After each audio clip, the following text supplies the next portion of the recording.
Yo soy Triana Delfín Riela, de profesión bioquímica clínica, y luego hice mi posgrado, un doctorado en biotecnología. Hoy en día trabajo haciendo biotecnología en el sector privado. Estoy a cargo del laboratorio de Uruguay de NanoGrow Biotech. Y bueno, disfruto mucho mi carrera y tengo el privilegio de poder trabajar de lo que estudié. Y a nivel personal, soy mamá de 2 gemelos hermosos de 1 año y medio. Bueno, tratando de armonizar ambas cosas.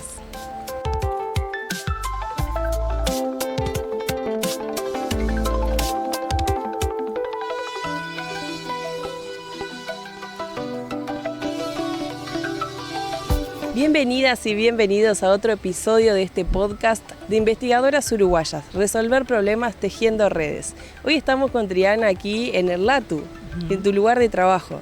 ¿Cómo estás? Hola, ¿qué tal? Bueno, muchas gracias Melina, muchas gracias a InvestigaUY también por invitarme a participar de este ciclo de charlas. Y sí, hoy nos encontramos en el LATU, con un día hermoso, por suerte. Y bueno, sí, trabajo aquí en el LATU ya hace 5 años. Pasé por 2 empresas, pero bueno, aquí es un parque en donde convivimos distintas empresas de biotecnología, así que ya somos viejos conocidos. Hablando de viejos, nuevos, ¿cómo empezó toda esta idea de querer estudiar ciencias y después también buscar como este trabajo? ¿Qué te inspiró? Bueno, ahí, ¿qué pregunta? Porque sabés que en un momento me sentí un poco mal cuando de adolescente, porque no encontraba como esa vocación, ¿viste? Por ejemplo, mi esposo, estamos juntos desde muy pequeños y él ya estaba decidido cuál era su vocación con 15 años y yo no tenía ni idea, ¿no? Desde ahí se conocen. Desde ahí nos conocemos, sí, hace ya más de 20 años que estamos juntos, así que bueno, sí, él ya ahí tenía su vocación y yo me sentía un poco mal de que no la mía, así que lo primero que a mí me motivó eran, la verdad, las materias que me gustaban en el liceo. Me encantaba lo que era biología, química, y me sentía muy bien en eso, pero la verdad que también me gustaba mucho la rama humanística y se me daba bien. En lo que era muy mala era en gimnasia. Actitud física no tenía, pero bueno, lo otro sí me gustaba y bueno, mi familia es una familia principalmente obrera, no había muchos profesionales. Mi abuela paterna era escribana. Y bueno, entonces mucho tiempo y sobre todo en la niñez tuve la idea de ir por ahí, por esa rama, pero luego me fueron gustando ya más las otras materias y lo que hacían los médicos me llamaba la atención, los químicos no sabía mucho, pero bueno, me empezó a interesar y finalmente me decidí por hacer facultad de química. Porque me parecía que era algo, en ese momento a mí me sonaba como muy vanguardista, como que se podían crear cosas y trabajar en industrias nuevas y bueno, por ese lado un poco como que me fue enganchando, pero fue como en aumento el amor por la carrera y por ciencia. Entré con muchas dudas, pero luego ya con más certezas. ¿Cuáles fueron esas certezas o en qué momento aparecieron? ¿Qué proyectos te gustaría compartirnos? Claro, bueno, hay algo bastante bueno a contar de eso, es que yo, como comenté, me recibí en principio de bioquímica clínica, que tiene un rol más asistencial en los sanatorios, en los hospitales, más de la mano del médico, en conjunto, en ese tipo de trabajos, pero cuando terminé la carrera sentí que no era lo mío, lo veía un poco protocolizado, no sentí que era mi lugar y en ese momento fue un poco frustrante para mí o decepcionante porque era una carrera que me había llevado 8 años y era como volver a barajar y dar de nuevo las cartas, ¿no? Pero claro, quedándome en el mismo terreno que sí me había gustado. Entonces allí conocí una profesora que fue durante mucho tiempo, la doctora Cecilia Fernández, que fue 8 años por 2 periodos prorectora de investigación en la UDELAR.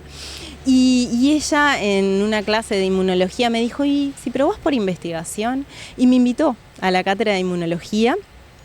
Y al principio me costó un poco, porque química es una carrera que es diferente a la gente que hace bioquímica en ciencias. Entonces el perfil no era muy parecido y adaptarme me costó al principio, pero la verdad que fue creciendo justamente ese amor por hacer ciencia, porque ahí sí encontré que era mi lugar. Hoy en día estuve 8 años allí. Primero hice mi maestría, la cual luego se convirtió en mi doctorado. Y esos 8 años los recuerdo como mi tiempo de estudiante más lindo, no tanto en la facultad, sino cuando hice el posgrado así en la cátedra de inmunología. Así que bueno, eso es un proyecto, una historia linda a contar. Y luego otra que se me ocurre es, por ejemplo, cuando trabajamos durante la pandemia. También yo estaba por defender mi doctorado en ese momento. Fue en el año 2020, yo en marzo terminaba y me iba a poner a escribir. Y resulta que los últimos experimentos no los pude hacer porque se cerró el laboratorio. ¡Qué momento! ¡Qué momento! Y 2 meses antes, una cosa así, claro, me faltaba nada. Y claro, en ese momento se cerró todo y unos meses después el laboratorio se puso a entera disposición. Claro, era el laboratorio de inmunología, tenía mucho que ver con la enfermedad que había que atacar. Entonces, bueno, ahí la decisión fue que todos los materiales, implementos, horas que pudiésemos dedicar iban a estar dedicados a realizar trabajo para poder colaborar con la pandemia.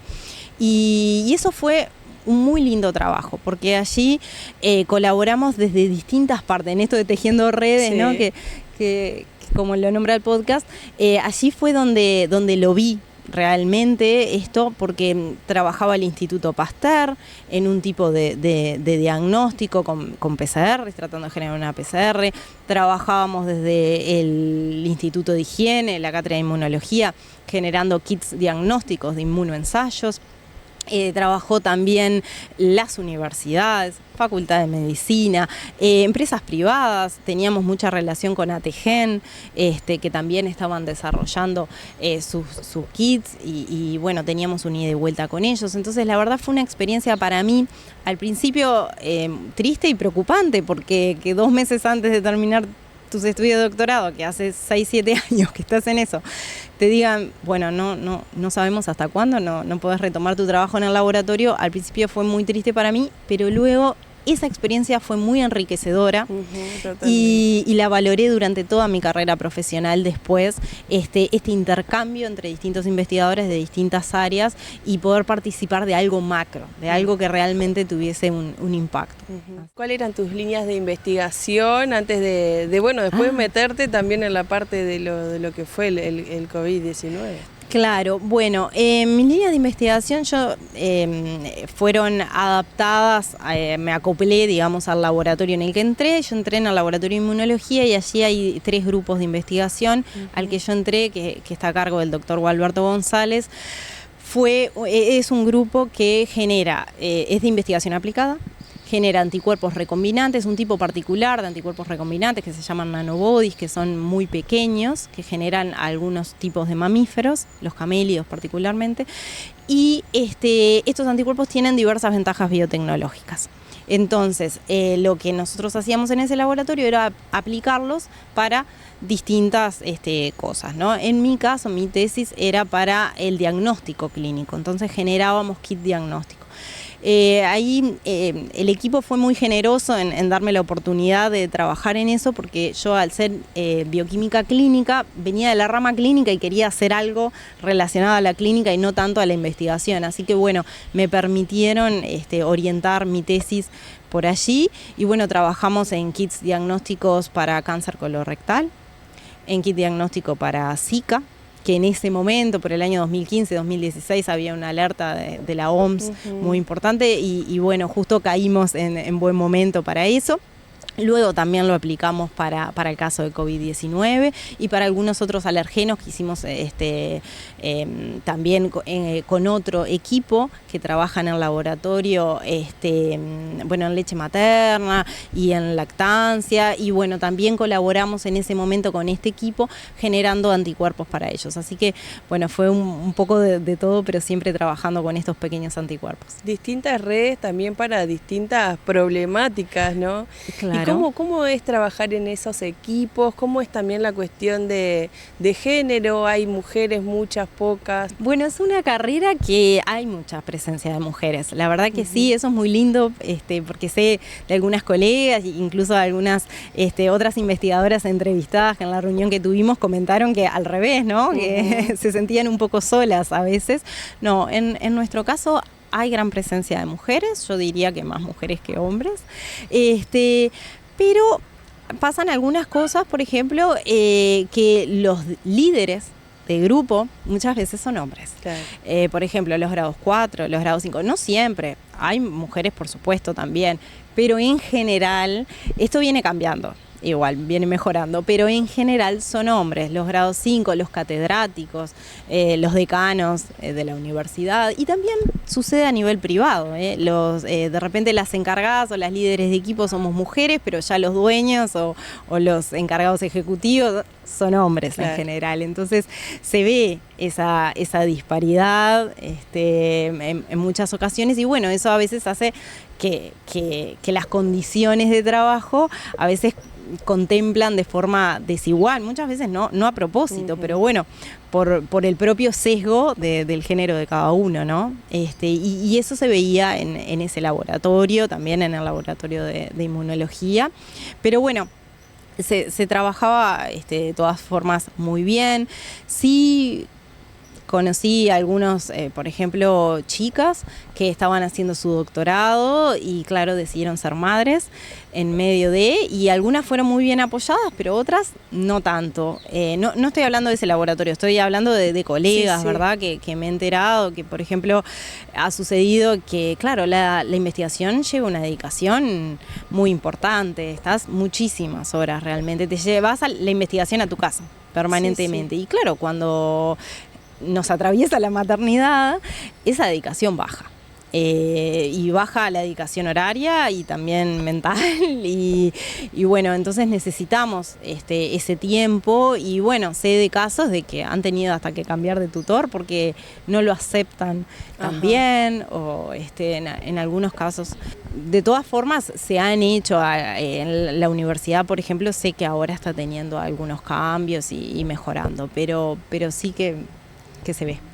¿Qué te parece viéndolo también desde tu perspectiva, que también continuaste trabajando y también iniciaste tu maternidad?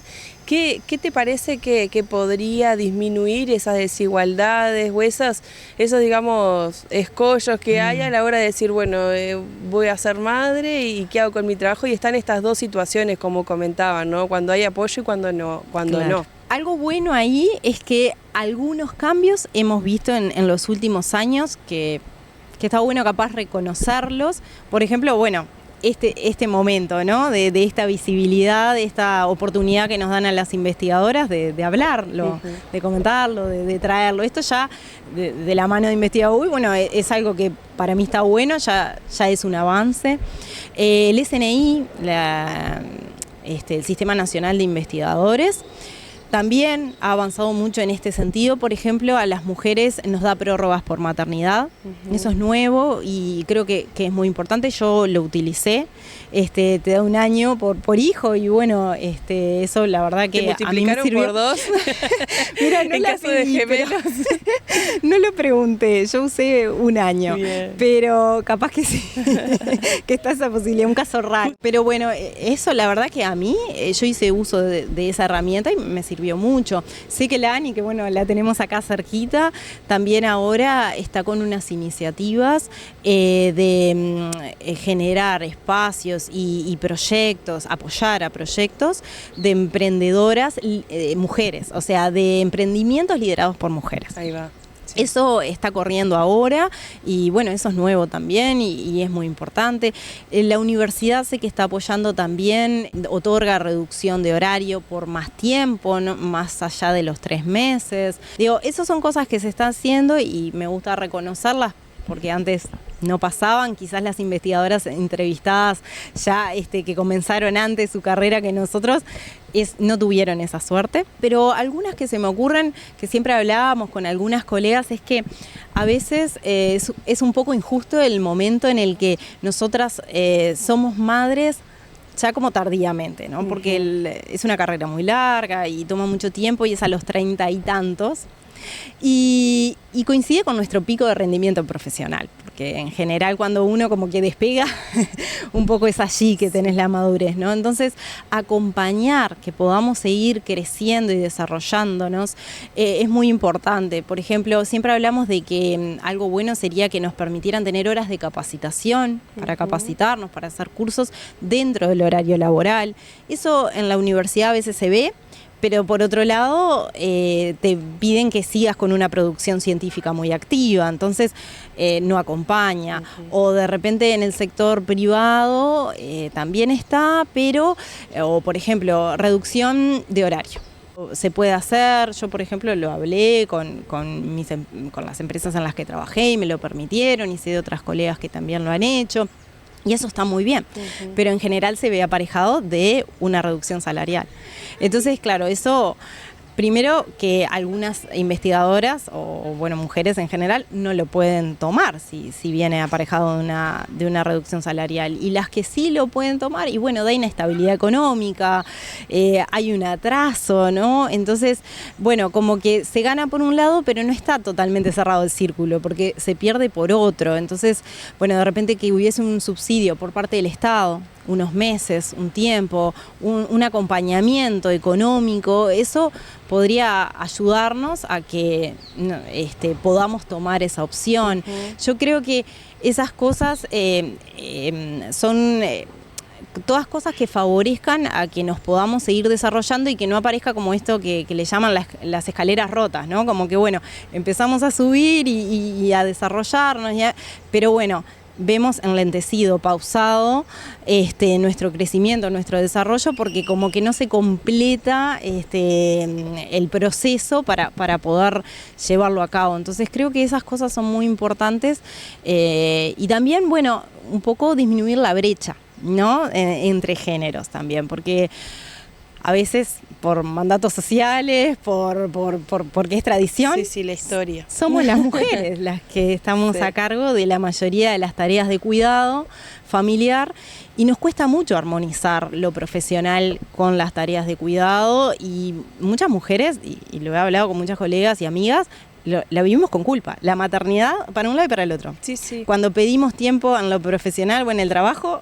sentimos culpa, y cuando no estamos con nuestros hijos también. El hombre lo vive de forma distinta. Ojo que no digo que no le pase, porque también el hombre armoniza su vida familiar.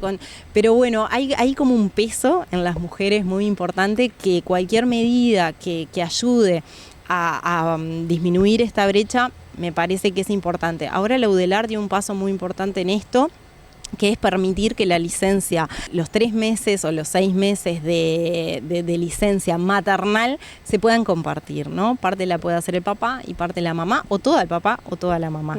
Y bueno, dar esas opciones me parece que para cada familia lo evalúe, por ejemplo, es algo muy importante. Y otra cosa que está bueno también es ponerlo sobre la mesa, ¿no? Ponerlo en diálogo, decirlo. ¿Cómo fue en tu caso poder equilibrar o buscar equilibrar esto de trabajar o quedarse en casa? Porque también está lo otro, ¿no? Vos querés hacer trabajo remoto, pero sabés que estás en tu casa y estás ahí con del tiempo que puedes estar con los niños. Es como también bien ambiguo, ¿no? Sí, para mí fue muy difícil y lo sigue siendo hasta hoy en día.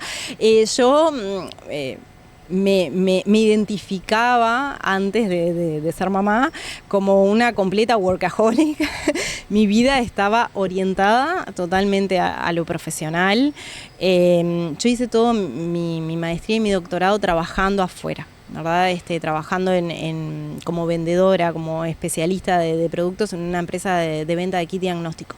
Entonces estaba acostumbrada a hacer jornadas de 14, 16 horas de repente por día, y eso era mi vida. La verdad la había entregado a eso y no me molestaba. Estabas cómoda. Sí, estaba cómoda en eso. Pero claro, cuando decidí ser madre, y bueno, las cosas cambiaron mucho, y muchas amigas incluso se ríen un poco de, mirá, te tuvieron que mandar gemelos para que pararas un poco. Porque claro... No uno, sino dos. Claro, 2 para que se te complique un poco y pares la máquina, ¿no? Entonces, para mí fue un desafío. muy grande y muy lindo, por supuesto, en el que crecí mucho a nivel personal con esta experiencia y bueno, frente a mi sorpresa, mi asombro, la verdad, decidí muchas veces, bueno, frenar un poco, esperar y darle lugar a este momento, a la maternidad que no vuelve, ¿no? Es esto, cada momento es único. Lo decidí así, de estar muy presente en ambos, pero también seguir creciendo y pudiendo desarrollarme y tener mi lugar también, ¿verdad?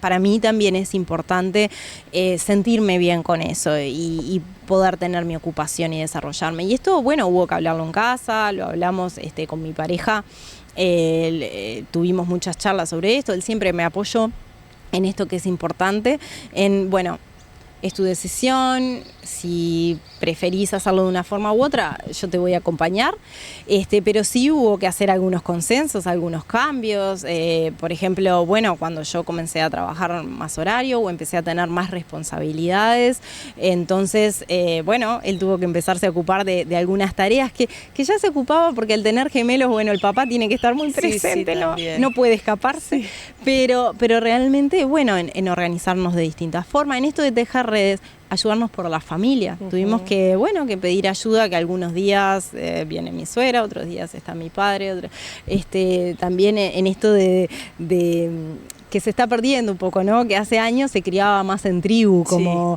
más con la familia, y hoy en día estamos un poco solos a veces. Pero bueno, nada, nosotros salimos a buscar a personas que nos pudiesen ayudar, lo conversamos en casa, fue un cambio de logística, y bueno, lo pudimos hacer realmente, y bueno, estamos, pero sigue siendo complejo al día de hoy, la verdad. ¿Y por qué hacer ciencia? ¿Qué es lo que más te gusta de ser investigadora? Bueno, qué pregunta. La verdad, lo que más me gusta a mí, hay una cosa que es como en la cotidianidad y otra que es como en lo filosófico, digamos, ¿no? En la cotidianidad a mí me gusta mucho esto del cambio permanente.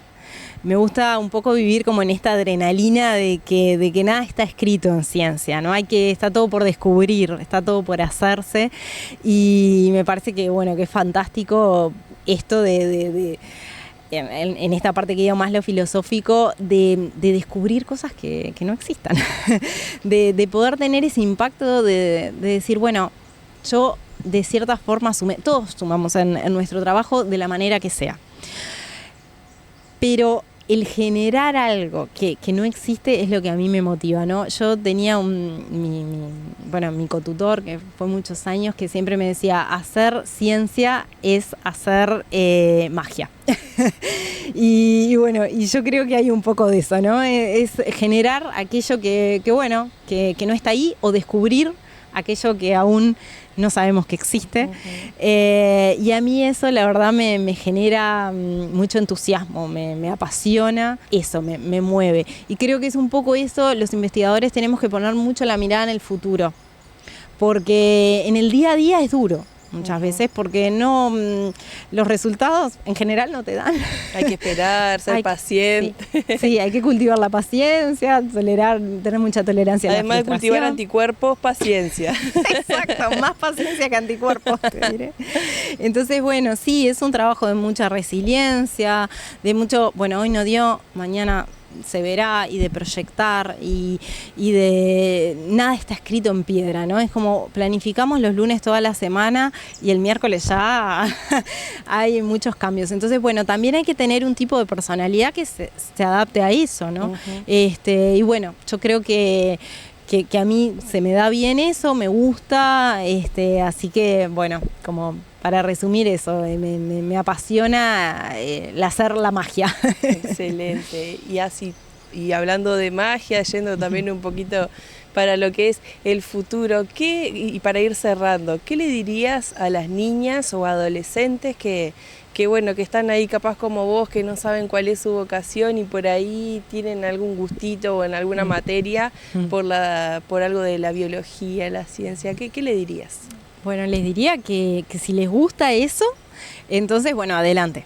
Que es un área preciosa, una profesión preciosa, que algo muy importante es que ha crecido muchísimo en los últimos años, y cuando digo en los últimos años, es realmente en los últimos años. Ya hace mucho tiempo que hay muchas políticas de Estado que están apoyando y promoviendo la investigación y la innovación, desde dando becas para capacitarse, hasta generando empresas, y hay mucho avance en esto, y entonces es un área que quizás antes estaba un poco relegada, que no se veía mucho, ¿no? El investigador no tenía su buena fama, no porque tuviese mala, sino porque como que no tenía, ¿no? A veces bromábamos con nuestras colegas hace tiempo que era, si te preguntaban qué sos, decir investigadora hasta te da un poco de vergüenza, ¿eh? Pero ¿qué haces? y hoy en día eso ya no es así. Sí. Entonces hay muchas oportunidades. Antes también había únicamente oportunidades, o principalmente en la academia. Y hoy hay muchas oportunidades a nivel privado también, o sea que nos podemos adaptar a distintos perfiles. La carrera antes, la única alternativa era por Facultad de Ciencias. Hoy también está, por ejemplo, la ORT, que tiene su carrera en biotecnología. O sea, desde los comienzos hasta la conclusión de la industria, entonces hay posibilidades de trabajo, hay posibilidades de formación, y a mí me parece que es apasionante trabajar en esto, así que las motivo a que lo hagan. Excelente. Y si no, también, obviamente, hay un montón de áreas de estudio para hacer ciencias de todo tipo, ¿no? Investigar en las distintas áreas sociales, biología, biotecnología, humanística, de todo. Así que está bien, está bueno poder tenerlo en cuenta. Sí, exacto. Y también a eso que decís vos, le agrego el conectarse entre esas distintas ciencias, esas distintas investigaciones, independientemente del área que sean, ¿no? Porque a veces los que estamos en ciencias exactas o naturales nos enfocamos mucho en eso y nos olvidamos un poco del resto, y quizás viceversa, ¿no? Entonces, eso de conectarse, porque, por ejemplo, para difundir un trabajo, sería muy importante tener la ayuda de los que trabajan en comunicación. Claro. Entonces, y por ejemplo, de los médicos, de poder hacer algunas investigaciones también a nivel de hospitalario. Entonces, la verdad que sí, es muy cierto lo que... Y como se llama este podcast, resolver problemas tejiendo redes. Hasta acá llegamos. Les invitamos también a escuchar y ver las otras entrevistas con otras científicas e investigadoras uruguayas. Así que muchas gracias, Triana, fue un gusto. Bueno, igualmente, muchas gracias, Melina, y fue un gusto, un placer participar.